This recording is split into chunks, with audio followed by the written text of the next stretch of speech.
Data farming. What would that be? There's a lot of data farmers around, more than you realize. Mostly they're artificial intelligence now, you would call them. They're programs, they're software that are aggregating data from many places. But you want to build a data farm. How big do you need your data farm to be? How many acres can you farm reasonably for data? Well, in order to grow your data, you have to build a farm. This farm's going to be in a warehouse. I'm going to have to do a whole lot of engineering work because I have to cool that warehouse or heat that warehouse, maybe, depending upon where I'm going to grow this data. So these are kind of big decisions because I'm talking a warehouse. We're talking square acres of facility, many stories of facility, full of computers and racks and buttons and switches and power. Oh, my farm is going to need electricity. How much electricity was my farm need? It needs some electricity. I know that. It goes back to what I'm putting in there and how much heat it's going to generate. I can almost equate one to the other. Electricity consumption in the building is going to equal the heat generated plus whatever outside is doing. But I gotta grow this data. So okay, all right, I've got it figured out. I'm going to buy $400 million worth of servers. Data servers, specific type. I'm going to buy storage arrays.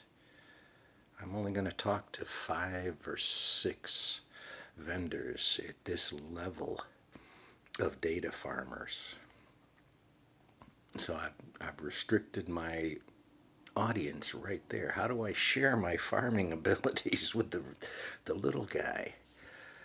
I've got competitive agreements. I can't talk to people, so... But if they learn about us and fill out the right forms, we'll sell them some data.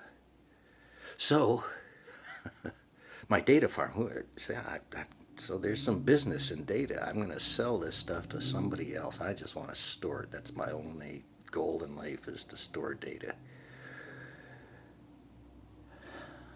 So I mentioned I need water because I got to cool the place. Even if I've got some different type of cooling, I've still got to cool the coolers. Or if I can't get water, I've got to do some super duper things, which are going to cost me more energy, because using water is a cheap way of energy transfers. Maybe it shouldn't be, but hey, I'm a business. I'm a corporation. So I'm building, oh man, I'm ready. Look at this. Can you feel the data? Can you see the trees? Look at the trees. Data. So my data farm now needs massive amounts of electricity and then some amount of water, at least for the people inside to drink. Maybe if there's a fire, we want, oh, wait a minute, if there's a fire, we've got electronics. We have to use CO2 fire suppression or something else because water doesn't cut it, doesn't mix well with electricity. So, all right, we're going to have a halon system of some sort, some massive system with the ability to dump and quench an electrical fire. Well, in our electrical stuff, our circuit breakers better be right so that they trip and don't let this take out a whole floor or a wing or a facility or burn the place down. But,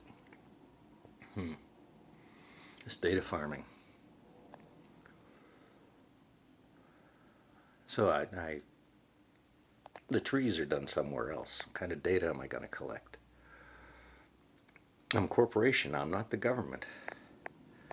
I could accumulate every cell phone transaction in an area by buying data from another farm.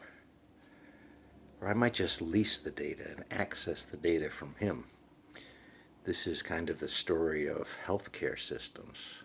national level healthcare systems, shared data across 50 states. But that's a different farm, different data farm. I could go on, but there's big stuff around here. You can't not see it. You can't run away from